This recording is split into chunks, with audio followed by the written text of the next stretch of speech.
L'Action des chrétiens pour l'abolition de la torture au Congo, ACAT Congo en sigle, a célébré en différé la Journée internationale des droits de l'homme. À travers une conférence animée le 14 décembre à Brazzaville, Christian Loubassou, président de l'ACAT Congo, a insisté sur la vulgarisation de la loi numéro 10-2022 du 22 avril 2022 portant code pénitentiaire en République du Congo. Cette loi a le mérite d'apporter des innovations en faveur de l'humanisation des lieux de détention,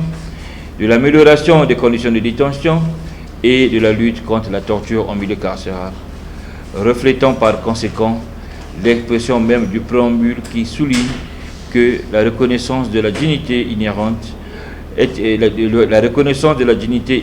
à tous les membres de la famille humaine et de leurs droits égaux inaliénables constitue le fondement de la liberté, de la justice et de la paix dans le monde. En raison de sa récente adoption, cette loi, censée révolutionner la vie dans les prisons congolaises, n'est malheureusement pas encore bien connue des praticiens et des acteurs intervenant dans le milieu pénitentiaire,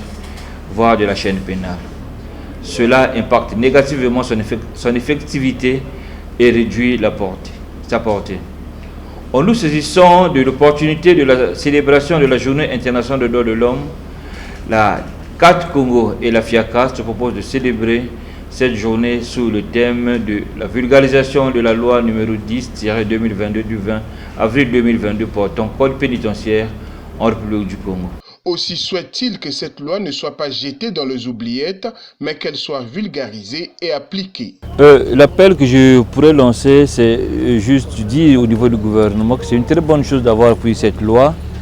mais il faudrait se donner les moyens pour les mettre en application. Parce que ce qui est vrai, comme on le dit, c'est une loi avec toutes les contraintes possibles. Et pour les mettre en application, comme je l'ai dit, il faudrait un budget conséquent qui doit permettre à mettre en place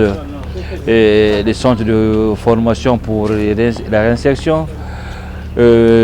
approvisionner les centres de santé dans le lieu de détention pour le droit à la santé, avoir le droit à une alimentation saine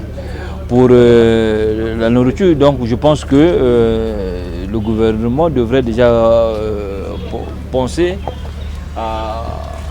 augmenter, à revoir un peu le budget du ministère de la Justice pour mettre sincèrement en application toutes ces dispositions-là. Il s'agit pour la CAT Congo de sensibiliser et vulgariser les dispositions du Code de procédure pénale afin de permettre aux Congolais de faire valoir leurs droits fondamentaux, surtout ceux qui sont en prison. C'est sous le thème « Dignité, liberté, justice pour tous » qu'a été célébrée le 10 décembre de cette année la Journée internationale des droits de l'homme.